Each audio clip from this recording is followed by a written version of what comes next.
सन 1950 ईस्वी। बाबू गोपाल चंद बड़े नेता थे, क्योंकि उन्होंने लोगों को समझाया था और लोग समझ भी गए थे कि अगर वे स्वतंत्रता संग्राम में 2 बार जेल एक क्लास में ना जाते तो भारत आज़ाद होता ही नहीं। तारीख 3 दिसंबर 1950 की रात को बाबू गोपाल चंद अपने भवन के तीसरे मंजिल के 7वें कमरे में 3 फीट ऊंचे पलंग के 1 फीट मोटे गद्दे पर करवटें बदल रहे थे। नहीं, किसी के कोमल कटाक्ष से विरुद्ध नहीं थे। वे योजना से पीड़ित थे। उन्होंने हाल ही में करीब 4 लाख रुपया चंदा करके स्वतंत्रता संग्राम के शहीदों की स्मृति में एक भव्य बलि स्मारक का निर्माण करवाया था। वे उसके प्रवेश द्वार पर देश प्रेम और बलिदान की कोई कविता अंकित कराना चाहते थे। उलझन यही थी कि वे पंक्तियां किस कवि की हों। स्वतंत्रता संग्राम में स्वयं जेल यात्रा करने वाले अनेक कवि थे, जिनकी ओजमय कविताएं थी और वे नई लिखकर दे भी सकते थे, पर वे बाबू गोपाल चंद को पसंद नहीं थी। उनमें शक्ति नहीं है, आत्मा का बल नहीं है, उनका मत था। परेशान होकर उन्होंने सिरहाने रखा ग्रंथ निकाला, अकबर बिरबल विनोद, और पढ़ने लगे एक किस्सा। तब अकबर ने जग्गू ढीमर से कहा, देख रे, शहर में जो सबसे सुंदर लड़का हो उसे कल दरबार में लाकर हाजिर करना, नहीं तो तेरा सिर काट लिया जाएगा। बादशाह का हुक्म सुनकर जग्गू ढीमर चिंतित हुआ। आखिर शहर का सबसे सुंदर लड़का कैसे खोजे? वह घर की पर्ची में खाट पर बड़ा उदास पड़ा था कि इतने में उसकी स्त्री आई। उसने पूछा, आज बड़े उदास दिखते हो, कोई बात हो गई है क्या? जग्गू ने उसे अपनी उलझन बताई। स्त्री ने कहा, बस इतनी सी बात? अरे अपना कल्लू को ले जाओ, ऐसा सुंदर लड़का शहर भर में ना मिलेगा। जग्गू को बात पटी, खुश होकर बोला, बताओ भला, मेरी अक्ल में इतनी सी बात ना आई। अपने कल्लू की बराबरी कौन कर सकता है? बस दूसरे दिन कल्लू को दरबार में हाजिर कर दिया गया। कल्लू खूब काला था, चेहरे पर चेचक के गहरे दाग थे, बड़ा सा पेट, भीचड़ी सी आंखें और चपटी नाक। किस्सा पढ़कर बाबू गोपाल चंद ठीक जग्गू ढीमर की तरह प्रसन्न हुए। वे एकदम उठे और पुत्र को पुकारा, गोवर्धन, सो गया क्या? जरा यहाँ तो आ। गोवर्धन दोस्तों के साथ शराब पीकर अभी लौटा था। लड़खड़ाता हुआ आया। गोपाल चंद ने पूछा, क्यों रे, तू कविता लिखता है ना? गोवर्धन अकबका गया, डरा कि अब डांट पड़ेगी। बोला, नहीं बाबूजी, मैंने वह बुरी लत छोड़ दी है। गोपाल चंद ने समझाया, बेटा डरो मत, सच बतलाओ, कविता लिखना तो अच्छी बात है। गोवर्धन की जान तो आधे रास्ते तक निकल गई थी, फिर लौट आई। कहने लगा, बाबूजी, पहले 10-5 लिखी थी, पर लोगों ने मेरी प्रतिभा की उपेक्षा की। एक बार कवि सम्मेलन में सुनाने लगा तो लोगों ने हूट कर दिया, तब से मैंने नहीं लिखी। गोपाल चंद ने समझाया, बेटा दुनिया हर जीनियस के साथ ऐसा ही सलूक करती है। तेरी गूढ़ कविता को समझ नहीं पाते होंगे, इसलिए हंसते होंगे। तू मुझे कल 4 पंक्तियां देशभक्त और बलिदान के संबंध में लिखकर दे देना। गोवर्धन नीचे देखता हुआ बोला, बाबूजी, मैंने इन हल्के विषयों पर कभी नहीं लिखा। मैं तो प्रेम की कविता लिखता हूँ। जहूरन बाई के बारे में लिखी है, वह दे दूँ? गोपाल चंद गर्म होते होते बच गए। बड़े संयम से मीठे स्वर में बोले, आजकल बलिदान, त्याग और देश प्रेम का फैशन है, इन्हीं पर लिखना चाहिए। गरीबों की दुर्दशा पर भी लिखने की फैशन चल पड़ी है। तू चाहे तो हर विषय पर लिख सकता है। तू कल शाम तक बलिदान और देश प्रेम पर 4 पंक्ति लिखकर मुझे दे दे। मैं उसे राष्ट्र काम में लाने वाला हूँ। कहीं छपेगी? गोवर्धन ने उत्सुकता से पूछा। छपेगी नहीं, खुदेगी, बलि स्मारक के प्रवेश द्वार पर, गोपाल चंद ने कहा। गोवर्धन दास को प्रेरणा मिल गई। उसने दूसरे दिन शाम तक 4 पंक्तियां जोड़ दी। गोपाल चंद ने उन्हें पढ़ा तो हर्ष से उछल पड़े, वाह बेटा, तूने तो एक महाकाव्य का सारा तत्व भर दिया है इन 4 पंक्तियों में। वाह, गागर में सागर।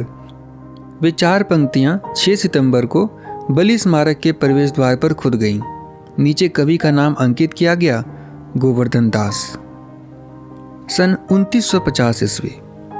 विश्वविद्यालय में हिंदी विभाग के शोध कक्ष में डॉक्टर वीनस नंदन अपने प्रिय छात्र रॉबर्ट मोहन के साथ चर्चा कर रहे थे।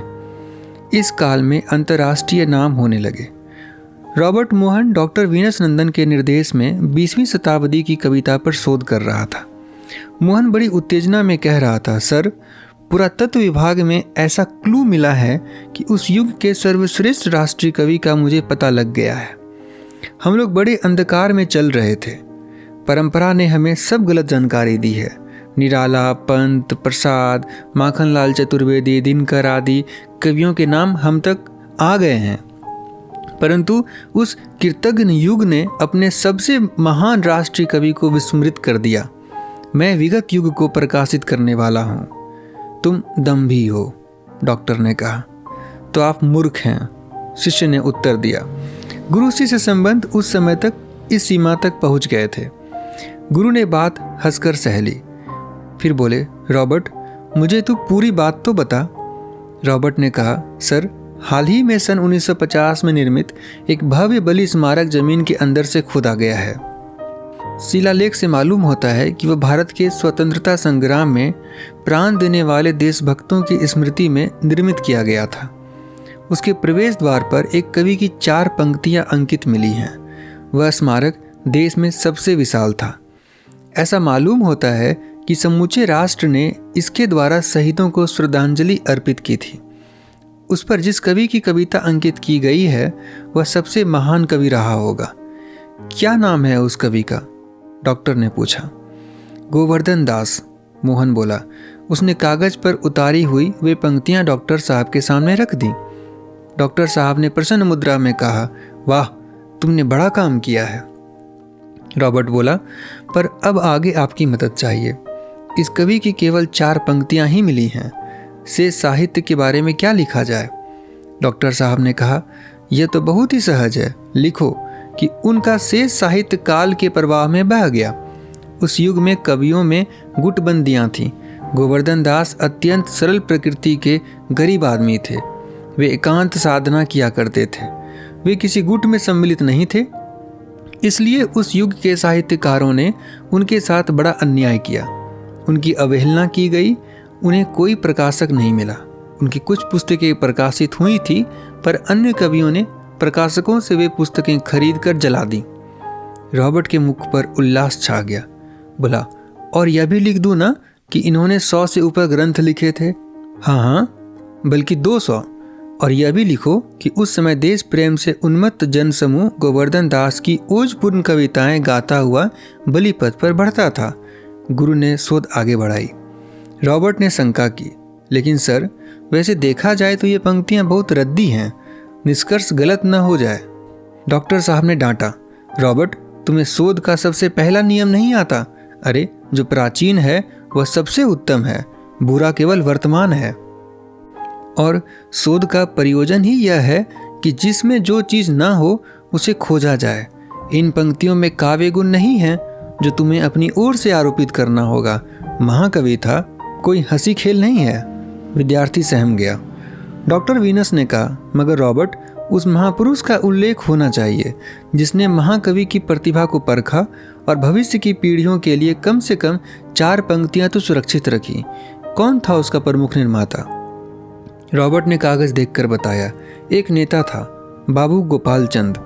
महान था वह। डॉक्टर ने आंखें बंद करके कहा, उस गुटबंदी के युग में उपेक्षित प्रतिभा को इस तरह पहचानना और उसे मान्यता देना किसी विराट आत्मा का ही कार्य हो सकता है। मुझे लगता है महात्मा गोपाल चंद ने ही उस गरीब महाकवि को आश्रय दिया होगा और ऐसा करने से वह उस काल के कवियों के कोप का भाजन बना होगा। अन्य कवियों ने ईर्ष्यावश उसकी निंदा की होगी, पत्रों में उसके खिलाफ लिखा होगा। उस सत्याग्रह के युग में कवियों ने उसके द्वार पर अनशन कर दिया हो तो कोई आश्चर्य नहीं। मेरे पास प्रमाण है, निराला ने कुकुरमुत्ता नामक कविता इसी बात से कुड़कर लिखी होगी। दिनकर जी के कसमे देवाय हविषा विधेम में भी यह प्रश्न है। शोध अनुमान पर चलती है तो तुम भी चलाओ।